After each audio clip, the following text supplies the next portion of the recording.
नमस्कार दोस्तों। आज पढ़ेंगे भौतिक विज्ञान के कुछ वन लाइनर।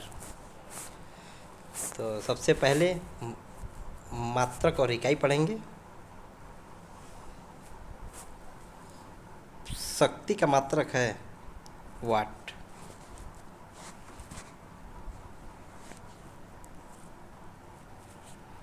बल का मात्रक है न्यूटन। कार्य का मात्रक है जूल। चालक की वैद्युत प्रतिरोधकता की इकाई है ओम मीटर।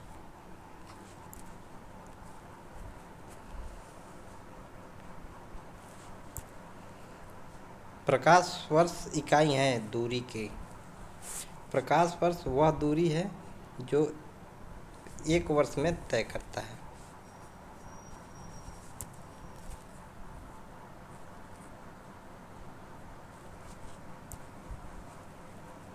एक पारसेक 3.25 प्रकाश वर्ष के बराबर होता है। एक पारसेक।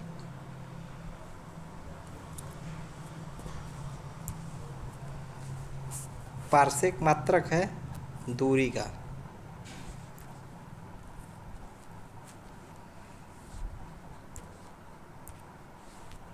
माप की वह इकाई जिसे 0.39 से गुणा करने पर इंच प्राप्त होता है। सेंटीमीटर। 6 फीट लंबे व्यक्ति की ऊंचाई नैनोमीटर में व्यक्त की जाएगी। 183 इंटू 10⁻7 नैनोमीटर से।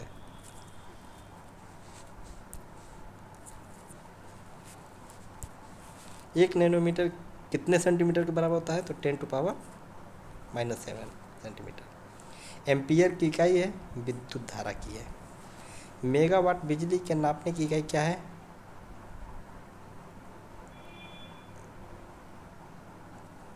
तो वो जिसमें उत्पादित की जाती है।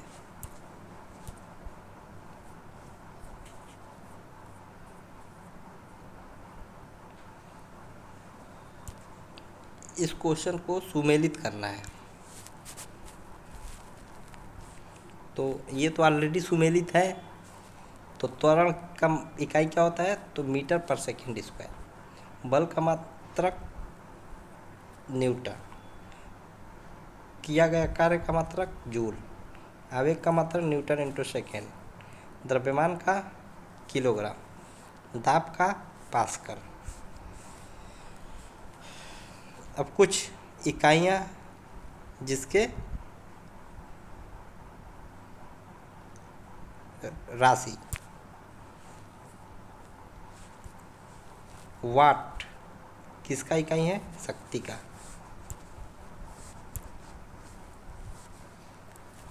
ओके। नॉट किसकी इकाई है? समुद्री जहाज की गति का। नॉटिकल मील नौ संचालन में प्रयुक्त दूरी की इकाई है। कैलोरी ऊष्मा की इकाई है। जूल कार्य की इकाई है। एम्पियर धारा की इकाई है। वाट सामर्थ्य की इकाई है। सामर्थ्य मतलब पावर। ओके। पावर का। वोल्ट विभवांतर का। फिर सुमिलित करना है। तो नॉट जहाज की चाल का मापक है, मापन है। एंगस्ट्रॉम तरंग दैर्घ्य की इकाई है। प्रकाश वर्ष दूरी की इकाई है। एक खास पावर कितने वाट के बराबर होता है? 746 वाट की। ओके। उच्च वेग की इकाई मैक है। तरंग दैर्घ्य की एंगस्ट्रॉम है। ऊर्जा की जूल है। जूल ऊर्जा से उसी तरह संबंधित है जैसे पास्कल। तो पास्कल का किस इकाई क्या है? किसकी इकाई है? तो पास्कल होता है दबाव का। ओके।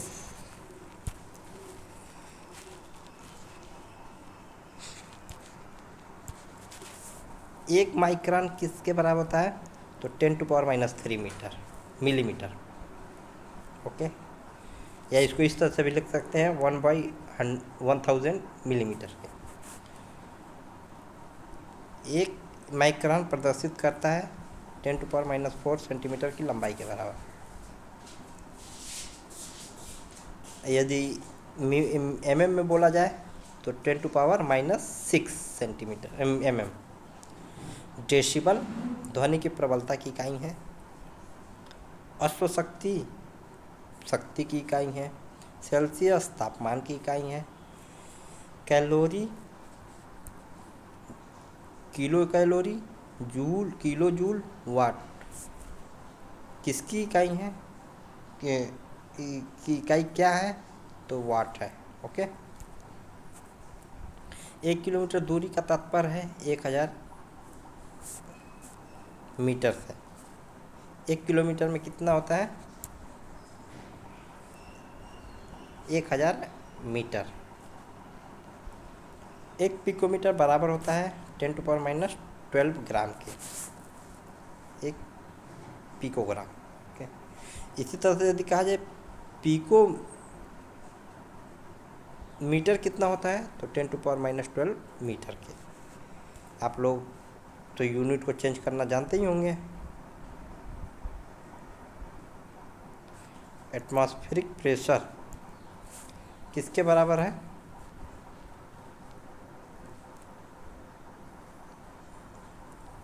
कि सॉरी एटमॉस्फेरिक प्रेशर की इकाई बार होता है। ओके। और एक बार जो है वो 1 किलोग्राम पर सेंटीमीटर स्क्वायर के तुल्य है। तेल का एक बैरल होता है 159 लीटर का, लगभग 159 लीटर का। लंबाई की इकाई है, न्यूनतम इकाई है फर्मीमीटर। क्यूसेक किसका इकाई है तो प्रवाह की दर है। वो बाइट कंप्यूटर का एक यूनिट है। रिक्टर ये यूनिट भूकंप की तीव्रता के मापन करने के लिए यूज किया जाता है। बार दाब का मात्रक है। ओके।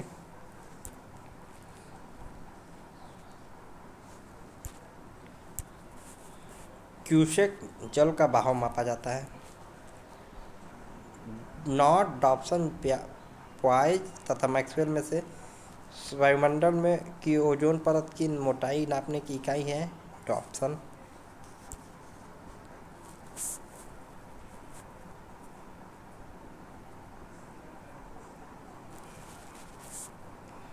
तो दोस्तों ये था आपका इकाई मात्रक। ओके।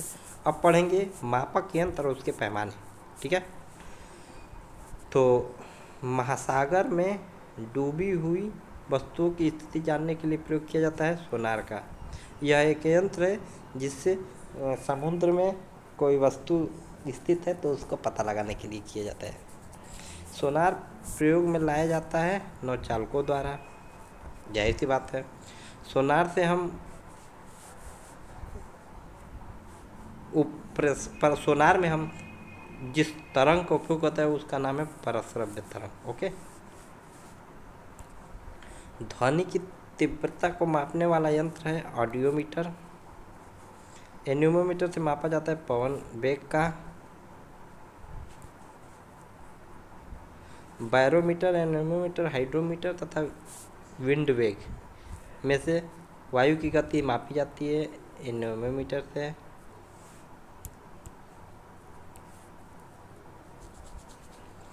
एमीटर मात्रक है विद्युत धारा का।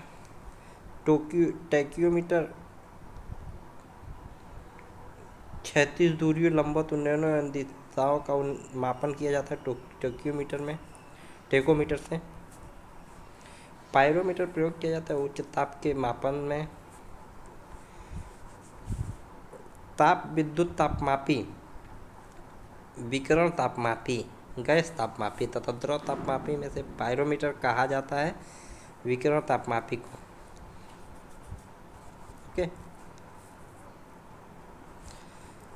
वह थर्मामीटर जो 2000 डिग्री सेंटीग्रेड मापने हेतु उपयुक्त हो वह पूर्ण विकिरण पायरोमीटर कहलाता है। क्या कहलाता है? पूर्ण विकिरण पायरोमीटर।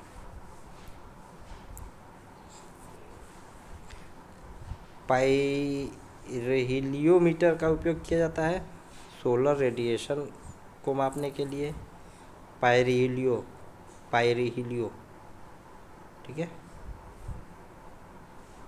इसका स्पेलिंग होता है PYRO, pyro, helio HELIO, helio meter. Okay.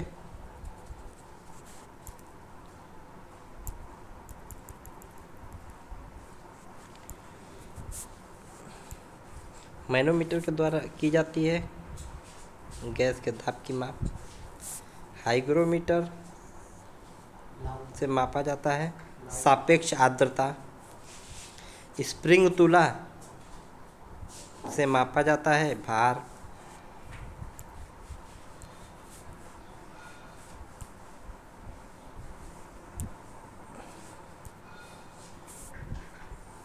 Odometer से पहियों द्वारा तय की गई दूरी मापने का यंत्र है। ओडोमीटर विद्युत चुंबकीय तरंगों की आवृत्ति मापने का यंत्र है।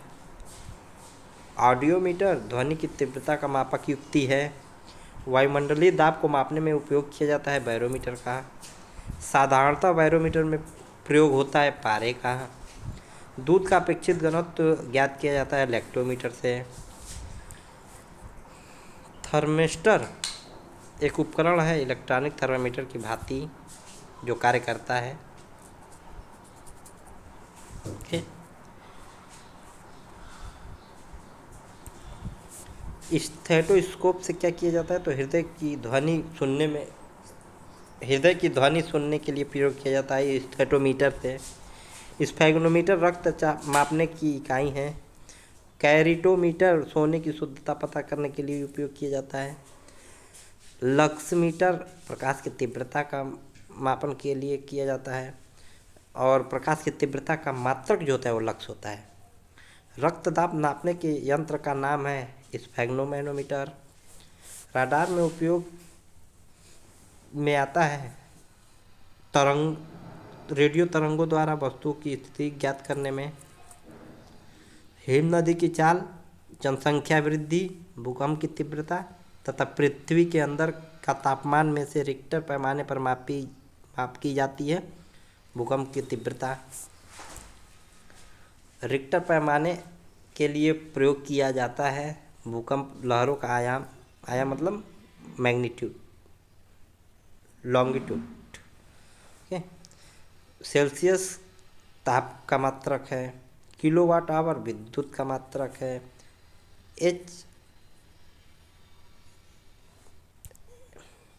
HR फैक्टर गुणक, HR गुणक रक्त के लिए यूज होता है। RH factor sorry. रिक्टर पैमाना भूकंप के लिए यूज किया जाता है। भूकंप मापी यंत्र है सिस्मोग्राफ। सिस्मोग्राफ रिकॉर्ड करता है भूचाल। भूकंप सिस्मोग्राफ से किया जाता है, नापा जाता है। ऊंचाई अल्टीमीटर से मापा जाता है। प्रतिरोध को ओम में मापा जाता है। फैदोमीटर समुद्र की गहराई इसमें मापी जाती है। बैरोमीटर से वायुमंडलीय दाब मापा जाता है। अल्टीमीटर से ऊंचाई मापा जाता है। फैदोमीटर का उपयोग समुद्र की गहराई नापने में किया जाता है। सिस्मोग्राफ भूकंप मापने में किया जाता है। बैरोमीटर वायुमंडलीय दाब मापने में किया जाता है।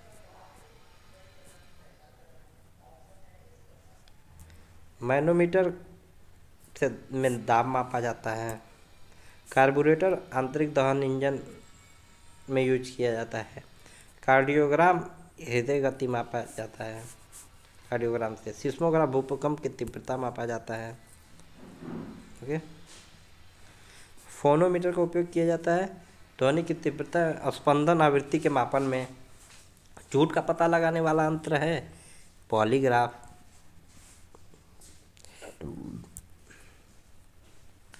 अब पढ़ेंगे यांत्रिकी। साधारण यंत्र किसी व्यक्ति की सहायता करता है कम बल का प्रयोग करके करके भी उतनी ही मात्रा में काम करने में। सॉरी। एक व्यक्ति एक संवेदनशील तराजू पर खड़ा है। यदि वह गहरी सांस अंदर लेता है तो तराजू की रीडिंग घटेगी। वॉशिंग मशीन का कार्य सिद्धांत है अपकेंद्रण, सेंट्रीफ्यूगल।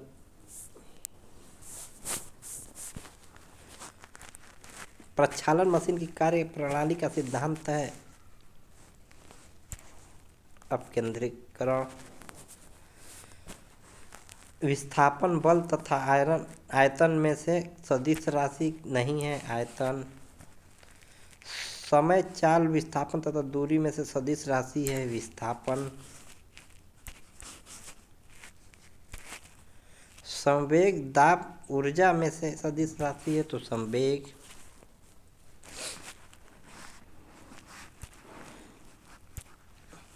पदार्थ के संवेग और वेग के अनुपात में जो भौतिक राशि प्राप्त होती है उसको द्रव्यमान कहते हैं। बल गुणनफल है द्रव्यमान और त्वरण का। यदि किसी घन के आयतन और पृष्ठ क्षेत्रफल को निरूपित करने वाली संख्याएं समान हो तो उस घन के किनारे की लंबाई माप की इकाई में होगी 6। ऊर्जा संरक्षण का आशय है कि ऊर्जा न तो सृजन किया जा सकता है न ही विनाश किया जा सकता है। हवाओं की ऊर्जा होती है, केवल गतिज ऊर्जा होती है हवाओं में। वायु शक्ति, विंड पावर में उपयोग ऊर्जा का जो रूप विद्युत ऊर्जा में परिवर्तित होता है वह है गतिज ऊर्जा। एक ट्रेन जैसे ही चलना आरंभ करती है उसमें बैठे हुए यात्री का सिर पीछे की ओर झुक जाता है। इसका कारण है स्थिरता का जड़त्व।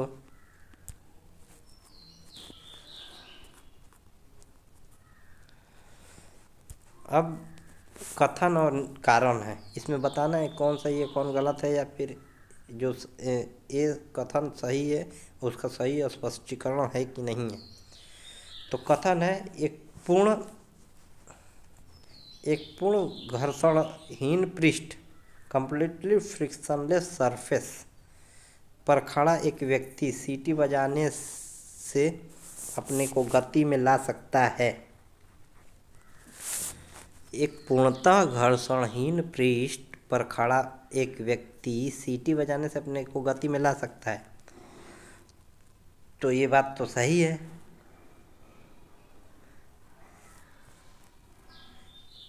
कारण क्या है? यदि किसी तंत्र पर कोई बाह्य बल क्रियाशील नहीं है तो इसका संवेग परिवर्तित नहीं हो सकता है। ठीक है, तो ये दोनों सही है, कथन और कारण, और आर ए का सही स्पष्टीकरण लेकिन नहीं है। ठीक है, सड़कों पर चलने की अपेक्षा बर्फ पर चलना कठिन है क्योंकि बर्फ में सड़क की अपेक्षा घर्षण कम होता है, इसलिए सड़क पर की अपेक्षा बर्फ पर चलना कठिन है।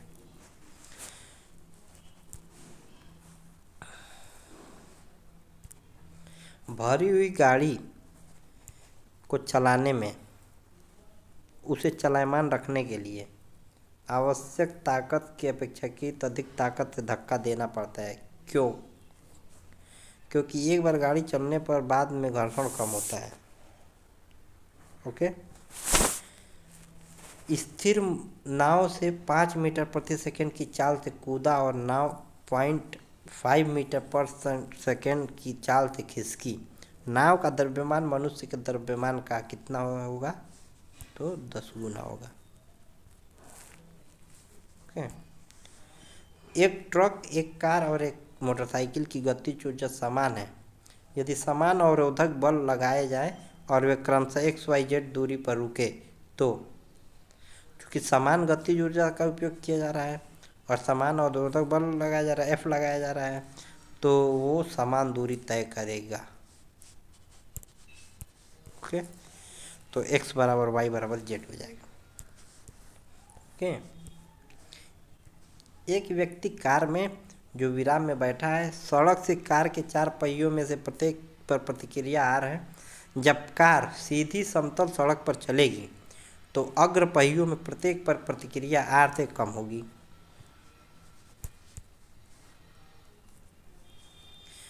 तेल से अंशतः भरा हुआ तेल का टैंकर, एक टैंकर समतल सड़क पर आगे की ओर एक समान त्वरण से जा रहा है। तेल का पृष्ठ, मुख्य पृष्ठ क्या होगा? तो परवलय वक्र का आकार लेगा। ओके, निम्न कथनों पर विचार कीजिए। क्या है? तो एक तीक्ष्ण वृत्ताकार पथ पर तीव्र गति से जाता हुआ 4 पहियों वाला वाहन है। ठीक है, तो इसमें देखना है 4 सेंटेंस दिए हैं, ये इस कथन के हिसाब से कौन कौन सा सही है। तो पहला है बाहरी पहियों पर उल्टेगा, अंदर के पहियों पर उल्टेगा, बाहर की तरफ फिसलेगा, चौथा है अंदर की तरफ फिसलेगा। तो एक तीक्ष्ण वृत्ताकार पथ पर तीव्र गति से जाता हुआ 4 पहियों वाला वाहन एक तो अंदर के पहियों पर उल्टेगा और दूसरा बाहर की तरफ फिसलेगा। ओके, त्वरण ज्ञात करने का सही सूत्र क्या होता है? तो हम लोग को पता है कि v बराबर u प्लस ए टी होता है। तो उसी के हिसाब से a बराबर v minus you by A T हो जाएगा, सॉरी। तो ये सही है।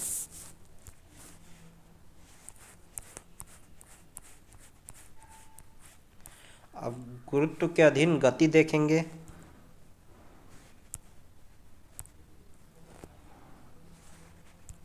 गुरुत्व के अधीन गति देखेंगे। वह वैज्ञानिक जिसने न्यूटन से ही बता दिया था कि सभी वस्तुएं पृथ्वी की ओर गुरुत्वाकर्षित होती है, ब्रह्मगुप्त ने। वह वैज्ञानिक जिसने न्यूटन से ही पूर्व बता दिया था कि सभी वस्तुएं पृथ्वी की ओर गुरुत्वाकर्षित होती है, ब्रह्मगुप्त। गुरुत्वाकर्षण का सिद्धांत दिया था आइजैक न्यूटन ने। गुरुत्वाकर्षण के सार्वभौमिक नियम का प्रतिपादन किसने किया? न्यूटन ने।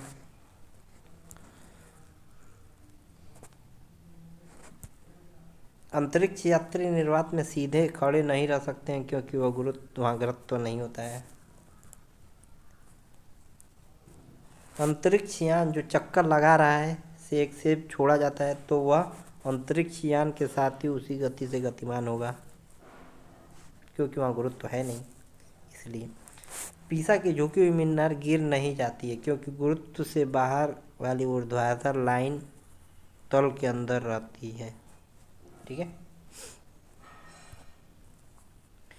पृथ्वी और सूर्य की दूरी जो उसके स्थान पर दोगुनी होती तो सूर्य द्वारा पृथ्वी पर गुरुत्वाकर्षण बल जो पड़ता वह अब जितना है उसका चौथा भाग होगा। जब कोई वस्तु ऊपर से गिराई जाती है तो उसका भार होता है अपरिवर्तित। लकड़ी, लोहा व मोम के समान आकार के टुकड़े को समान ऊंचाई से पृथ्वी पर गिराया जाता है।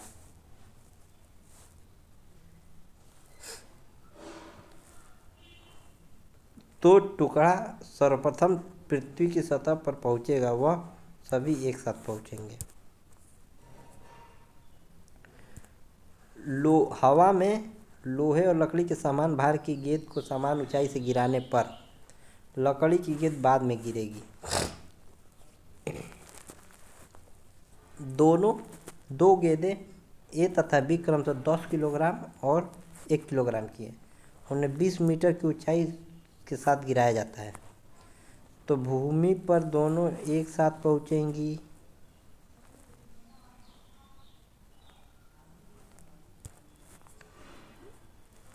एक कथन है कि चंद्रमा पर पृथ्वी का वजन चंद्रमा पर मानव का वजन पृथ्वी की तुलना में 1/6 रहता है। कारण क्या है? तो चंद्रमा पर पृथ्वी की गुरुत्वाकर्षण नहीं है। चंद्रमा पर पृथ्वी की तरह गुरुत्वाकर्षण नहीं है। कथन तो सही है परंतु कारण गलत है। कथन तो सही है परंतु कारण गलत है। किसी पिंड का भार ध्रुवों पर सर्वाधिक होता है। मानव शरीर का भार होता है ध्रुवों पर अधिकतम।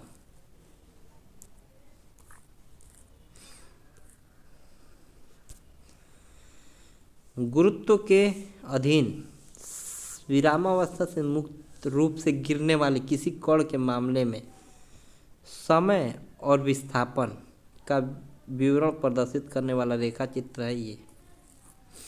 जैसे गुरुत्व के अधीन विरामावस्था से मुक्त अवस्था से गिरने वाले, तो उसका ग्राफ बनेगा ऐसे। ये दूरी है, ये समय है, ठीक है।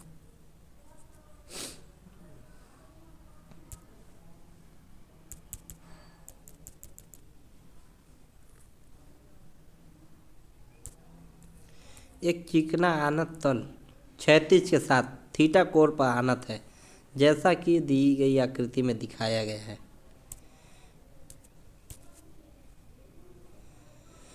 एक पिंड विरामावस्था से प्रारंभ आनत तल पर से नीचे की ओर फिसलता है, इधर को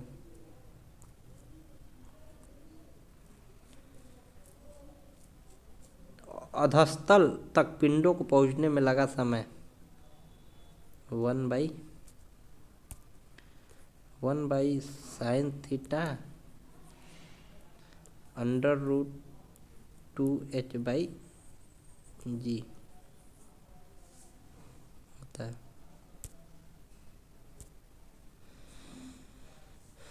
एक ऊंचाई इमारत से एक गेंद 0.9 मीटर पर सेकेंड स्क्वायर के समान त्वरण से गिराई जाती है। 3 सेकेंड बाद उसका वेग होगा 29.4 मीटर पर सेकेंड।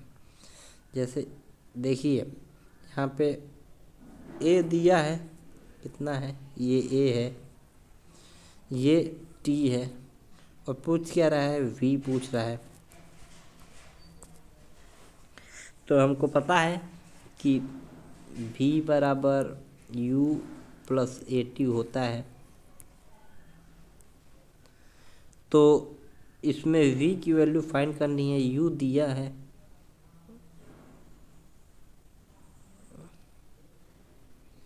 u 0 है, a क्या है 9.8 है, इंटू 3 है, तो 9.8 इंटू 3 बराबर 29.4 आएगा।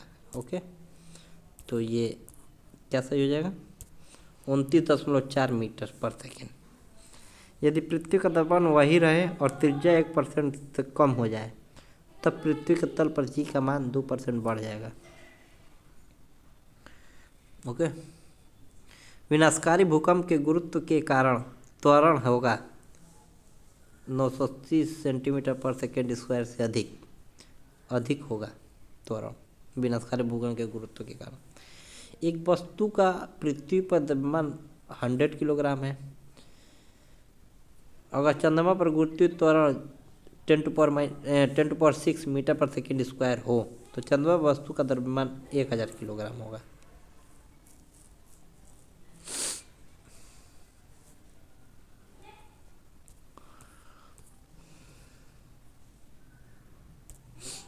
रेडियम जो है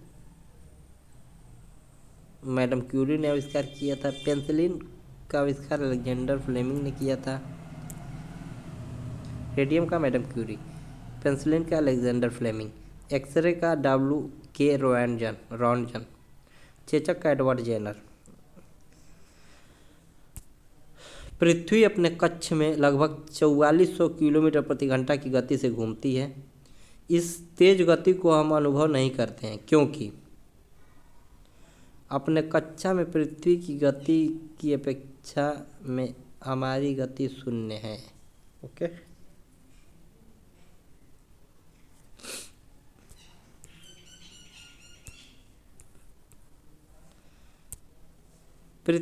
यदि पृथ्वी का गुरुत्वाकर्षण बल अचानक लुप्त हो जाता है तो वस्तु का भार शून्य हो जाएगा, परंतु द्रव्यमान वही रहेगा।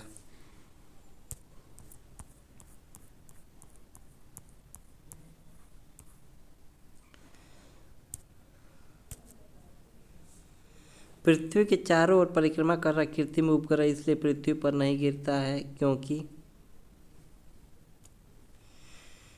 पृथ्वी के चारों ओर परिक्रमा कर रही कृत्रिम उपग्रह इसलिए पृथ्वी पर नहीं गिरता है क्योंकि पृथ्वी का आकर्षण अब उसकी गति के आवश्यक त्वरण प्रदान करता है।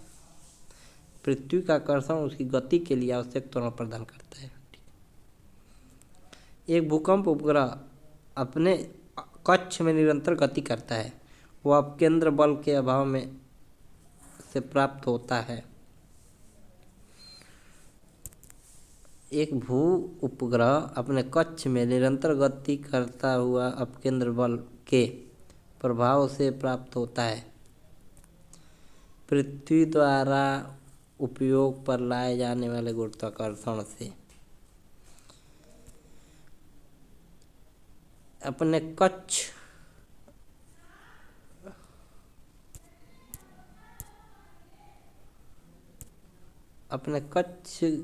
में एक उपग्रह पृथ्वी के चक्कर लगाता है, वह ऐसा करता है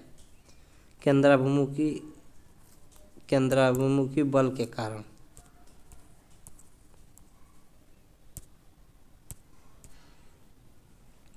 प्रकृति के ज्ञात बलों को 4 वर्गों में विभाजित किया जाता है, जैसे कि गुरुत्व, विद्युत चुंबकत्व, दुर्बल नाभिकीय बल और प्रबल नाभिकीय बल।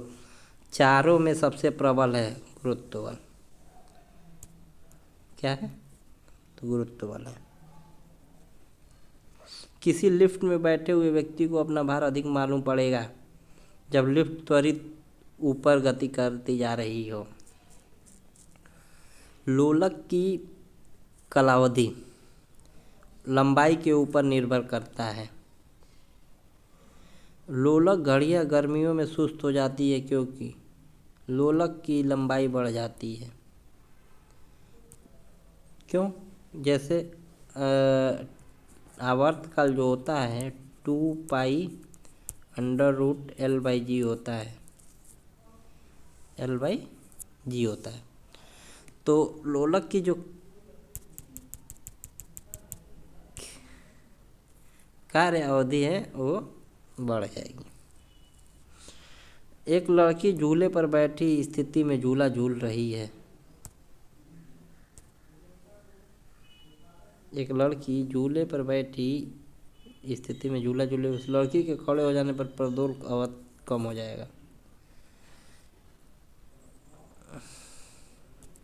अब इस कथन पे विचार करना है। एक सामान्य दोलक का दोलन चल रहा है। ऐसे में जब गोला माध्य स्थान से गुजरता है तब त्वरण शून्य होता है। हर आवर्तन में गोलक 2 बार किसी एक निर्दिष्ट वेग को प्राप्त करता है। दोलन के दौरान जब गोला चरम स्थिति पर पहुंचता है तो उसकी गति और त्वरण दोनों शून्य होते हैं। सामान्य दोलन का दोलन आयाम समय के साथ साथ कम हो जाता है। इन कथनों में सही है तो 1, 2 और 4 ये तीनों कथन सही हैं।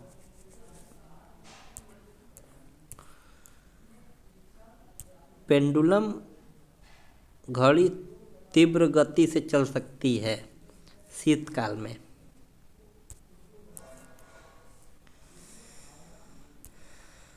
पृथ्वी का पलायन वेग 11.2 किलोमीटर पर सेकेंड है।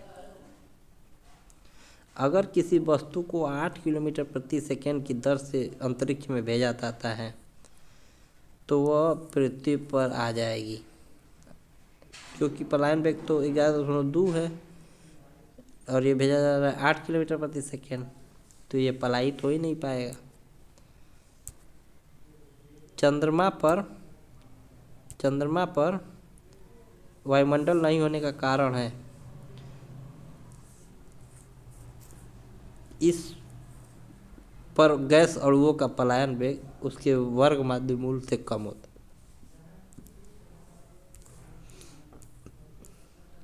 अब रहने देते हैं, अब अगले वीडियो में पढ़ेंगे। ओके, नमस्कार।